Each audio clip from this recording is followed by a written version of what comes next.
형제들아, 내가 신령한 자들을 대함과 같이 너희에게 말할 수 없어서 육신에 속한 자, 곧 그리스도 안에서 어린아이들을 대함과 같이 하노라.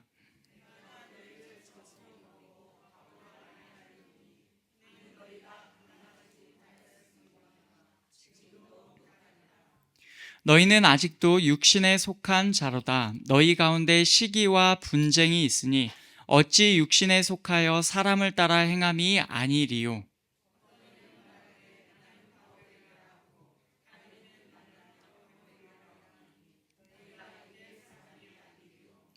그런즉 아볼로는 무엇이며 바울은 무엇이냐? 그들은 주께서 각각 주신 대로 너희로 하여금 믿게 한 사역자들이니라.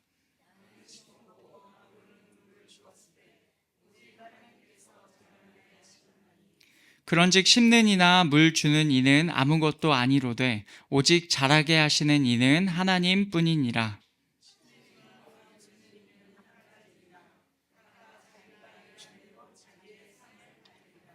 우리는 하나님의 동역자들이요 너희는 하나님의 밭이요 하나님의 집이니라.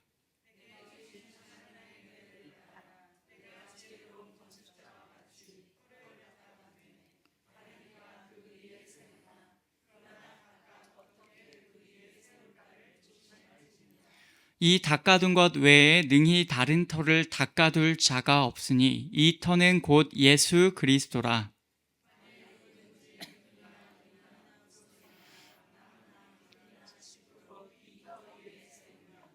각 사람이 공적이 나타날 터인데 그날이 공적을 밝히리니 이는 불로 나타나고 그 불이 각 사람의 공적이 어떠한 것을 시험할 것임이라.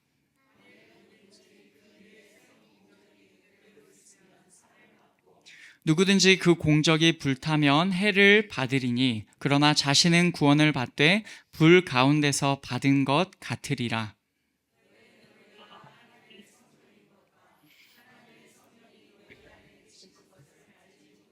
함께 읽겠습니다.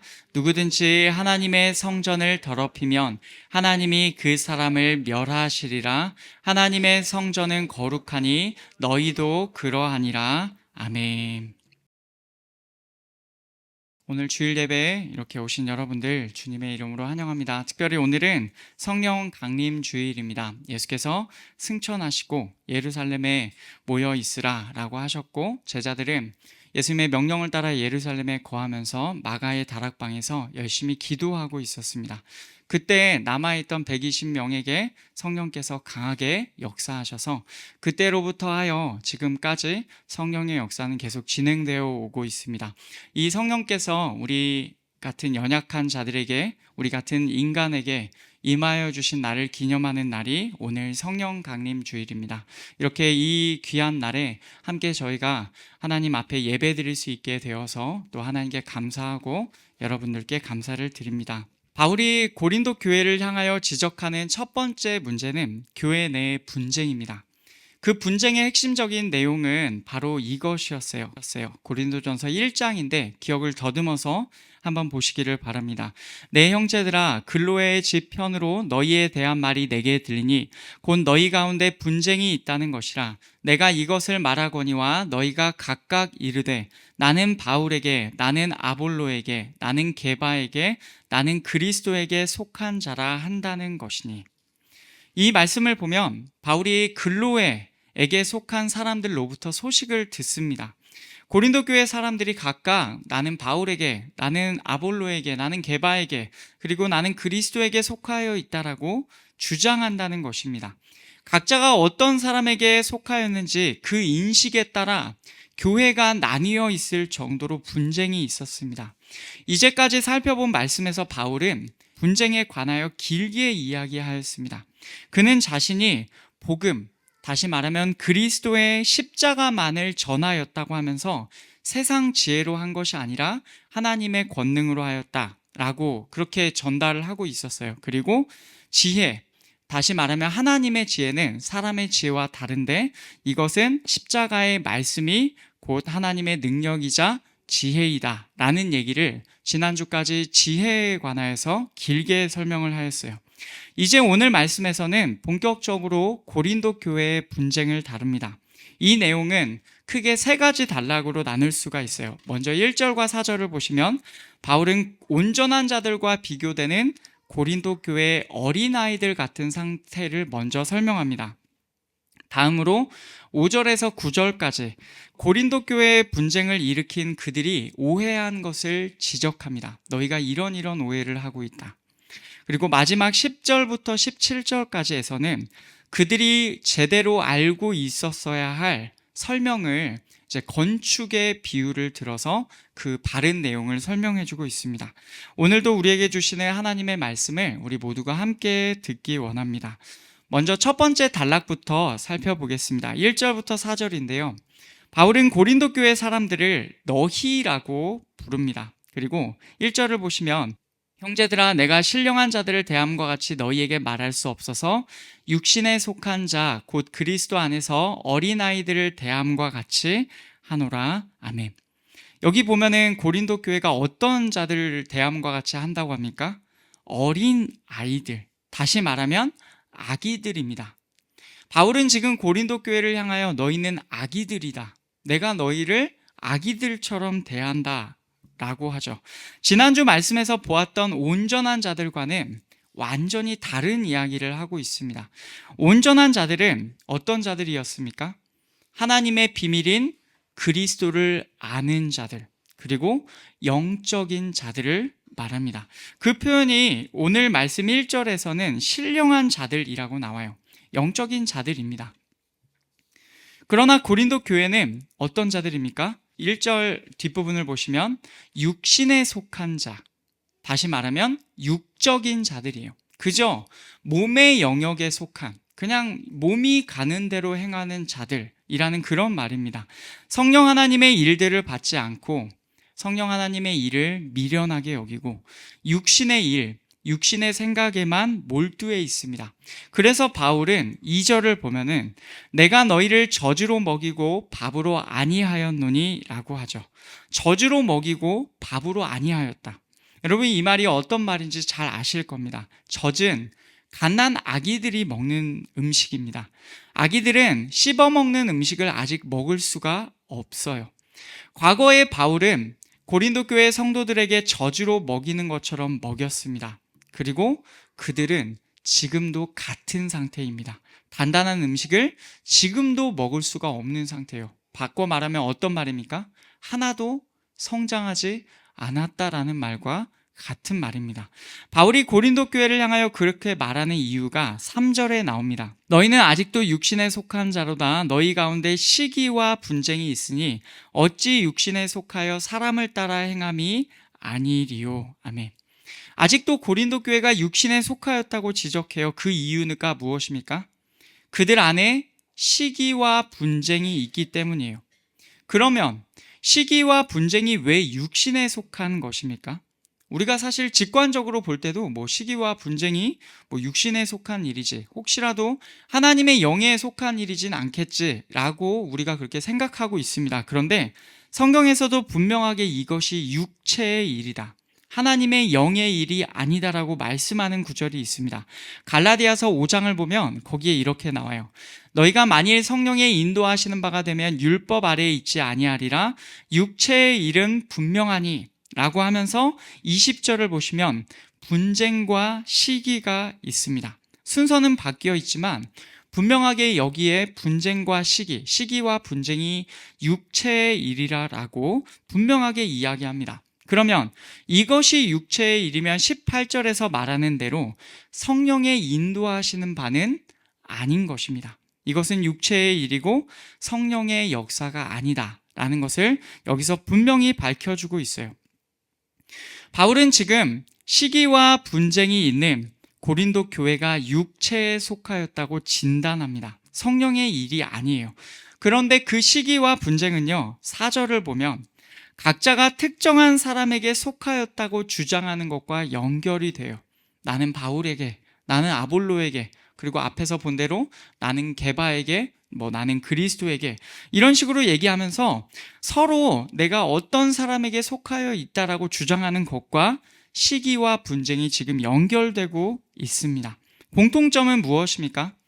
모두가 교회 내에서 어떤 사람을 자꾸 내세운다는 거예요. 바로 이 모습이 우리가 정한 첫 단락에서 살펴보는 고린도 교회의 아기들 같은 육신에 속한 자들의 모습입니다. 교회 내에서 어떤 특정한 사람을 내세우면서 서로 다른 소속의 사람들을 시기하고 분쟁하고 있습니다. 이제 바울은 5절부터 9절까지 해서 두 번째 단락에서 고린도 교회의 오해를 바로 잡으려고 합니다. 5절을 보면 그들이 주장하는 아볼로와 바울이 어떤 사람들인지를 설명합니다. 그런즉 아볼로는 무엇이며 바울은 무엇이냐? 그들은 주께서 각각 주신 대로 너희로 하여금 믿게 한 사역자들이니라. 아멘. 아볼로와 바울은 한마디로 사역자들입니다. 이 표현은 신약 성경에서 제법 많이 나옵니다. 가장 첫 번째 나오는 구절이 어디냐면 마태복음 20장이에요. 마태복음 20장 26절을 보면 이렇게 나옵니다. 너희 중에는 그렇지 않아야 하나니 너희 중에 누구든지 크고자 하는 자는 너희를 섬기는 자가 되고. 아멘. 섬기는 자라고 번역되어 있습니다. 다른 곳에서는 사환 혹은 하인, 일꾼으로 번역되었고 교회의 직분, 집사로 번역되기도 하였습니다.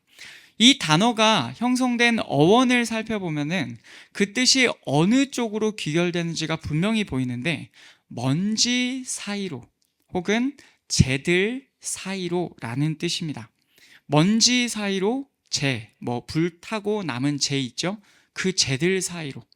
여러분 이것이 어떤 그림인지 아시겠죠? 직접적으로 말하자면 종이라는 뜻입니다. 하인이에요, 하인. 누구 밑에서 누구의 일을 대신 해주는 사람을 말합니다. 지금 바울은 아볼로나 자신이 둘 다 주의 종이라는 말을 하고 있습니다. 그것도 어떻게 말합니까? 주께서 각각 주신 대로 너희로 하여금 믿게 한 사역자들이라고 합니다. 각각에게 주님께서 주신 대로 고린도 교회로 하여금 믿게 한 자들입니다. 아볼로나 바울의 능력으로 믿게 한 것이 아닙니다. 주님께서 주신 대로 그분의 종으로서 행한 거예요. 주인이 시키니까 우리는 종으로서 그 일을 하였다라는 얘기를 하고 있어요. 더 구체적으로 말해볼까요? 그 둘의 역할이 달랐습니다. 6절을 보면 바울은 심는 역할이었습니다. 아볼로는 어떤 역할입니까? 물을 주는 역할이에요. 심는 게 먼저입니까? 물을 주는 게 먼저입니까? 심는 게 먼저죠. 그러니까 바울이 먼저 그 교회에서 사역을 하였고 그 다음에 아볼로가 그 다음 일을 맡아서 하였다라고 보시면 되겠어요. 그러나 바울은 분명하게 말합니다. 오직 하나님께서 자라나게 하셨나니. 아멘. 이 표현은 진행형이에요. 지금도 자라게 하고 계신다라는 그런 말입니다. 7절에서 씻는 이나 물 주는 이는 아무것도 아니라고 하죠. 오직 자라게 하시는 이가 하나님뿐이라고 합니다. 이 말에서 강조하는 뜻은 무엇입니까? 정말 중요한 것은 그 식물을 크게 하는 거예요. 자라게 하는 일이 진짜 중요하다. 이 말을 지금 여기서 하고 있어요. 바로 그 일을 누가 하셨습니까? 하나님께서 하셨고 하나님께서 지금도 하고 계시다는 말입니다. 그래서 바울이나 아볼로는 우리는 아무것도 아니다 라는 얘기를 하고 있어요. 다만 심는 이와 물 주는 이는 하나입니다. 8절을 보시면 심는 이와 물 주는 이는 한 가지이나 각각 자기가 일한 대로 자기의 상을 받으리라. 둘 다 하나예요. 무슨 말입니까? 둘 다 종으로서 일한 대로 주인에게 상을 받을 뿐입니다. 그게 다라는 거예요. 우리는 주인이 시킨 일을 하였을 뿐이고 우리가 행한 일에 따라 주인에게서 우리는 상을 받을 존재다. 그게 다다. 그리고 나머지 일은 다 하나님께서 하시는 거다라는 얘기를 하고 있어요. 그렇게 보면 누가 주인인지가 분명하게 보입니다. 누굽니까? 하나님이십니다. 일을 맡은 자들에게 상을 주시는 분이신 그분이 주인이에요. 주인이 사람들을 불러 모아서 자, 내가 이런 일을 맡길 테니까 가서 해라. 그러면 잘하면 너희에게 상이 있을 거다 라고 해서 종들을 보내는 겁니다. 그러면 그 종이 중요합니까? 주인이 중요합니까? 주인이 중요한 거예요. 누가 이 일을 맡겨서 이 일을 하게 하셨는가? 그리고 누가 그 일을 이루시는가가 중요한 겁니다. 심지어 구절을 보면 바울은 이렇게 말합니다. 우리는 하나님의 동역자들이요 너희는 하나님의 밭이요 하나님의 집이니라. 아멘. 자기들이 하나님의 동역자들이라고 해요. 하나님의 일을 함께하는 자들입니다. 아볼로나 바울이나 다만 하나님께서 주신 대로 하나님의 일을 할 뿐이고 그 모든 일을 맡기신 하나님께 각각 일한 대로 상을 받을 뿐입니다. 누가 주인인지가 분명히 보이죠. 하나님이십니다. 심지어 너희, 즉 고린도 교회 역시도 하나님의 밭이고 하나님의 집이라고 바울은 선언합니다. 고린도 교회는 각자가 바울에게 속했네, 아볼로에게 속했네, 이런 말들을 하고 있었지만 사실은 그들 모두가 하나님의 것이었습니다. 여기까지가 두 번째 단락의 내용이에요. 고린도 교회 사람들이 각각 자신이 속하였다고 주장하는 자들은 하나님의 종들일 뿐이고 이 모든 것들의 주인은 오직 하나님이시다. 하나님께서 그들을 자라게 하셨고 그들은 하나님의 밭이고 하나님의 집이다 라는 뜻입니다. 마지막 단락인 10절부터 17절까지에서는 고린도 교회가 마땅히 알아야 할 바른 원리를 바울이 설명합니다. 10절과 11절을 보면 바울이 한 가지 비유를 드는데 건축의 비유입니다. 내게 주신 하나님의 은혜를 따라 내가 지혜로운 건축자와 같이 터를 닦아둠에 다른 이가 그 위에 세우나 그러나 각각 어떻게 그 위에 세울까를 조심할지니라. 이 닦아둔 것 외에 능히 다른 터를 닦아둘 자가 없으니 이 터는 곧 예수 그리스도라. 아멘. 바울은 자신에게 주신 하나님의 은혜에 따라 지혜로운 건축자와 같이 터를 닦아두었다고 해요. 터가 무엇입니까? 건물을 지을 때의 바닥인 기초를 말합니다. 앞에서는 바울이 심었다고 하였고 여기에서는 바울이 기초를 닦아두었다고 합니다. 같은 의미겠죠. 그리고 다른 이가 그 기초 위에 쌓아 올린다고 합니다.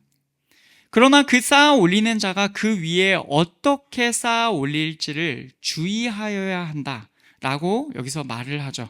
쌓아 올리는 것에 주의를 기울여야 하는 이유가 무엇입니까? 그냥 아무렇게나 자기가 원하는 그림대로 올리면 안 되는 것입니까? 11절에서 바울은 이 닦아둔 것 외에 능히 다른 터를 닦아둘 자가 없다고 합니다. 이 말은 아무도 자신이 닦아둔 기초, 그것 외에 다른 기초를 두면 안 된다는 말입니다. 바울이 닦아둔 기초는 예수 그리스도이십니다. 누구도 그 위에 집을 지으려 하는 어느 누구도 그 기초를 무시하면 안 된다는 말이에요. 왜 우리가 건물을 지을 때 그럴 가능성이 있잖아요. 이미 기초 공사를 다 했는데 기초를 옮기거나 아니면 기초를 막 덮어버리거나 아니면 기초를 새로 하거나 하는 그런 경우를 말합니다. 좀 더 구체적인 이야기를 나머지 구절에서 만약이라는 표현을 4번을 쓰면서 하는데 가정법입니다. 원문에서는 만약이라고 4번이 나오는데 우리말 성경에서는 만일 2번 그리고 누구든지 2번으로 나옵니다.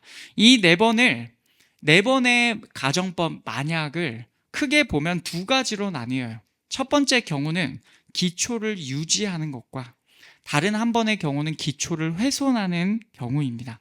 첫 번째부터 보겠습니다. 바울이 닦아둔 기초를 유지하는 경우예요. 12절과 13절을 보면 이 기초를 유지하는 일반적인 경우를 이야기합니다. 예수 그리스도라는 기초 위에 여러 가지 것들로 건축물을 쌓아 올립니다. 12절을 보시면 금이나 은이나 보석이나 나무나 풀이나 지푸로 여러 가지 재료들로 이 위에 건축물을 쌓아 올려요. 그런데 이 건축물이 지어지고 나면 그것을 쌓아 올린 각 사람의 공적이 나타난다고 합니다. 각 사람이 어떻게 일했는지가 드러난대요. 어떻게 드러납니까? 13절을 보시면 그 날이 공적을 밝힌대요. 이는 불로 나타나고 그 불이 각 사람의 공적이 어떠한 것을 시험할 것입니다. 그날의 불로 각 사람이 쌓아 올린 것이 시험받게 됩니다. 그 결과가 14절과 15절을 보면 또 2가지로 나타나는데 14절 만일 누구든지 그 위에 세운 공적이 그대로 있으면 상을 받고 불로 태웠어요. 그런데 어떻게 됩니까? 불에 타지 않았어요. 공적이 그대로 있어요. 그러면 상을 받습니다. 14절에서 말하는 그 사람은요, 불에 타지 않는 것으로 건축물을 지었습니다. 그래서 불이 지나가도 자신의 일이 그대로 남아있는 것입니다. 건축물이 그대로 있는 거예요. 그러면 그는 상을 받게 됩니다. 주인이 맡겨준 일을 충성스럽게 감당하였고 그가 수고한 임금을 받는 것입니다. 15절에 어떤 이는 어떻습니까? 불이 지나갔는데 자신의 일이 완전히 타버렸어요. 나무나 풀이나 집 같은 걸로 지었겠죠. 그러면 그는 아무것도 남지 않았기 때문에 손해를 입게 됩니다. 그럼에도 바른 기초 위에 건물을 짓기는 하였어요. 그래서 자신은 구원을 받습니다. 굉장히 중요한 말입니다. 바른 기초 위에 그래도 집을 지었기 때문에 자신은 구원을 받아요. 그러나 상 받을 것은 이미 불타버린 상태입니다. 자신의 구원은 이루어졌겠지만 사실상 상 받을 것이 없습니다. 이 두 결과가 바로 바울이 닦아둔 기초, 예수 그리스도라는 기초 위에 건물을 지은 자들의 상태입니다. 하나님의 종들은 예수 그리스도의 기초 위에 불에 타지 않을 좋은 것들로 건축물을 세워야 하는 것이죠. 이것과 반대되는 경우가 이제 16절, 17절에서 나옵니다. 여러분이 너무나 잘 알고 계시는 구절이에요. 사실 이 구절은 이 구절만 놓고 보면서 우리가 적용의 측면에서 많이들 해석하는 구절이기도 합니다. 하나님이 성령이 거하는 교회, 더 나아가 성도인 우리가 하나님의 성전이다 라는 의미로 읽곤 해요. 그러나 우리가 보는 이 맥락에서는 아주 선명하게 건물의 기초에 관한 이야기로 읽힙니다. 같이 이 말씀을 한 목소리로 읽겠습니다. 시작. 너희는 너희가 하나님의 성전인 것과 하나님의 성령이 너희 안에 계시는 것을 알지 못하느냐? 누구든지 하나님의 성전을 더럽히면 하나님이 그 사람을 멸하시리라. 하나님의 성전은 거룩하니 너희도 그러하니라. 아멘. 바울은 너희, 고린도 교회가 하나님의 성전이고 하나님의 성령이 너희 가운데 계신다고 선포합니다. 그러면서 만약 어떤 이가 하나님의 성전을 더럽히면 이 자를 하나님께서 더럽히신다고 합니다. 이 말이 어떻게 읽히십니까? 하나님의 성전을 더럽힌다는 것은 훼손시킨다는 뜻인데 이것은 지금 맥락상 기초를 말합니다. 바울이 닦아둔 예수 그리스도라는 기초를 어떤 이가 훼손시켜요. 기초를 옮기거나 기초를 파버리거나 다른 기초를 새로 세우거나, 만약 그렇게 해버리면 하나님의 성전의 기초를 훼손시킨 그를 하나님께서 훼손시키신다는 말입니다. 다시 말해서 어떤 경우에도 기초는 건드리면 안 된다는 말을 지금 바울이 여기서 하고 있어요. 설령 그 기초 위에 불에 탈 것들로 쌓아 올린다고 해도, 말도 안 되는 것으로 건물을 지었다고 해도 기초만 건드리지 않으면 그 기초를, 그 건물을 쌓은 사람은 구원을 받는 것이 맞아요. 그러나 기초 자체를 훼손시켜 버린다면 하나님께서 그를 훼손시킨다는 굉장히 무서운 말입니다. 어떤 이가 교회 안에서 교회의 기초가 되시는 예수 그리스도 자체를 엎어버리거나 부정한다면 하나님께서 그 자를 반드시 부정하실 것입니다. 그러니 어떤 이든지, 그리고 어떤 경우에도 교회의 기초이신 예수 그리스도는 반드시 인정해야 합니다. 그래야 그에게 구원이 주어지는 거예요. 그러면 이 세 번째 단락에서 바울이 말하는 것은 무엇입니까?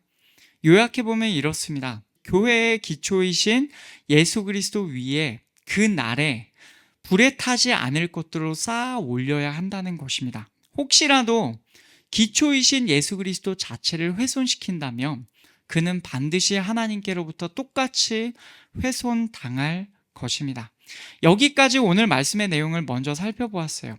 여러분, 이 내용을 살펴본 채로, 이제 이 내용을 머릿속에 갖고 있는 채로 고린도 교회를 한번 생각해 보시죠. 여러분, 어떤 느낌이 드십니까?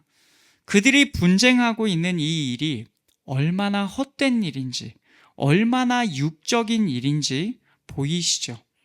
그들은 전혀 영적인 자들이 아닙니다. 성령의 일로 교회 안을 채우는 대신에 육체의 일로 교회를 채웁니다. 바울이나 아볼로나 게바나 모두가 하나님의 종들일 뿐이고 주인은 따로 계시는 거예요. 그런데도 그들에게 시선이 고정되어서 진정한 주인은 바라보지 못한 채로 사람의 것들을 추구하고 있는 것입니다. 그들은 전혀 영적으로 성장하지 못하였고 예나 지금이나 젖을 먹어야 하는 아기의 상태에 머물러 있습니다. 그 중에서도 혹시라도 교회의 기초라도 옮기지 않았다면 다행이지만 혹시라도 그 중에서 교회의 기초이신 예수 그리스도를 훼손시키는 자들이 있었다면 그는 반드시 하나님께 훼손당할 것입니다. 이것이 오늘 말씀이에요. 굉장히 무거운 말씀입니다. 이 무거운 말씀을 이 시대에 사는 우리 한걸음교회는 어떻게 읽어야 할까요? 오늘 말씀의 핵심은 이것이에요. 다른 어떤 종들도, 어떤 사역자들도, 어떤 목사나 어떤 전도사나 어떤 강도사나 어떤 사람도 교회 안에서 진정으로 중요하지는 않다는 것입니다. 오직 그 종들의 주인이신 하나님과 교회의 기초이신 예수 그리스도께서 중요하시다는 거예요. 그리고 누구든지 절대로 교회의 기초이신 예수 그리스도를 훼손시키면 안 된다는 것입니다. 그러면 우리가 질문을 던져볼 수 있겠죠. 고린도 교회에 누가 그 기초를 훼손시켰는가? 우리가 계속 살펴보고 있는 맥락에서는 세상의 지혜를 가진 자들이 하나님의 지혜를 인정하지 않고 사람의 지혜로 하나님의 일들을 미련하게 여기고 있었어요. 그들에게는 예수 그리스도의 십자가의 도가, 십자가의 그 말씀이 미련함으로 여겨졌습니다. 다시 말해서 하나님의 말씀이 세상 지혜를 가지고 들어온 자들에게서 교회 안에서도 어리석은 것으로 여겨졌다는 말입니다. 넓게 보면 교회 안에서도 십자가의 말씀, 예수 그리스도를 믿지 않을 수 있다는 말이죠. 그러면 우리는 어떻게 살아야 합니까? 우리는 그렇게 사실은 대단한 능력의 성도들이 아닐 수 있습니다. 우리는 연약한 자들이기 때문에 아직도 젖먹는 수준의 아기 같은 신앙을 가지고 있을 수도 있어요. 만약 그렇다면 성령의 것으로 쌓아 올리지 못하고 사람의 것으로 그것을 쌓아 올렸을 수도 있습니다. 자기가 옳다고 생각하는 자신의 지혜로 교회 안에서 사람의 것들을 열심히 쌓아 올렸을 수 있다는 말입니다. 다른 종교에서 말 그대로 무슨 공덕을 쌓는 듯이 교회 안에서 내가 옳다고 생각하는 이 일을 행해야 내가 상 받겠지라고 생각해서 열심히 사람의 것들을 쌓아 올립니다. 그러면 언젠가 우리가 예수님 앞에 서게 될 때 그것들은 불에 타고 우리에게 상은 없을 것입니다. 성경은 분명히 말합니다. 당연히 이 말씀은 먼저는 저와 같은 하나님의 종들, 사역자들에게 먼저는 하는 말씀이고 동시에 교회 안에서 함께 주의 몸된 교회를 이뤄가며 하나님의 일을 감당하는 모든 성도들에게도 해당되는 말씀이에요. 정말로 교회 안에서 우리가 믿음이 연약하면 그럴 수도 있어요. 사람의 것으로 열심은 있는데 사람의 것으로 교회 안에 열심히 채워 넣을 수 있습니다. 그러면 언젠가 그날에 예수 그리스도께서 심판장이 되셔서 모든 것을 불로 심판하실 때에 우리의 공적들이 다 불에 탈 것입니다. 그러면 우리에게 아무것도 남지 않아요. 사람의 것으로 채우면 그렇습니다. 그러나 우리가 만약에 정말로 믿음이 연약하면 그럴 수도 있죠. 하지만 어떤 경우에도 예수 그리스도 그 기초만은 엎어버리지 않아야 합니다. 여러분 굉장히 중요한 말이에요. 구원의 문제와 직결됩니다. 교회의 기초이신 예수 그리스도 이것만은 우리가 엎어버리지 않아야 해요. 우리가 사람의 것으로 채울 수도 있습니다. 연약해서요. 그러나 기초 자체를 부정하지 말아야 합니다. 그런데 성경에서는 이렇게 말해요. 교회의 기초이신 예수 그리스도는 성경을 통하여 성령께서 깨닫게 해주셔야 알 수 있다. 여러분 여기에 중요한 것이 다 들어 있습니다. 성경을 통하여 성령께서 깨닫게 해주셔야 알 수 있다. 그러면 우리의 결론은 이것입니다. 우리는 말씀도 성령도 어느 것 하나도 놓칠 수가 없는 거예요. 성도인 우리가 바르게 걸어가야 할 방향은 이렇게 정리할 수 있습니다. 반드시 우리의 기초를 사람이 아니라 예수 그리스도, 하나님의 말씀인 성경에 두어야 합니다. 그리고 그 위에서 사람의 것이 아니라 성령의 것으로 채워야 하겠습니다. 그러면 우리는 정말로 우리가 일한 대로, 그날의 불이 지나가고 남아있는 것대로 우리는 주인이신 하나님께로부터 상을 받을 것입니다. 그렇게 보면 우리에게 있어서는 기록된 말씀이, 그 말씀의 기반이 정말로 중요합니다. 말씀의 기초가 없다면 스스로 성령의 역사라고 생각하는 일이 얼마나 성도들을 헤매게 할 수 있는지 여러분들이 많이 보기도 하셨고 경험도 해보셨을 것입니다. 때로는 자신의 지혜나 자신의 감정이 성령의 역사라고 착각하면서 갈 때도 있습니다.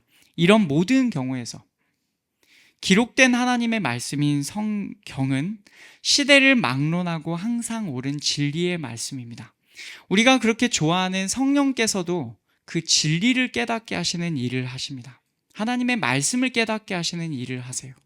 그러니 정말로 기록된 말씀은 중요합니다. 예수 그리스도를 가리키고 있고 우리의 이정표와 우리의 기초가 되며 우리로 하여금 확실한 구원에 이르게 합니다.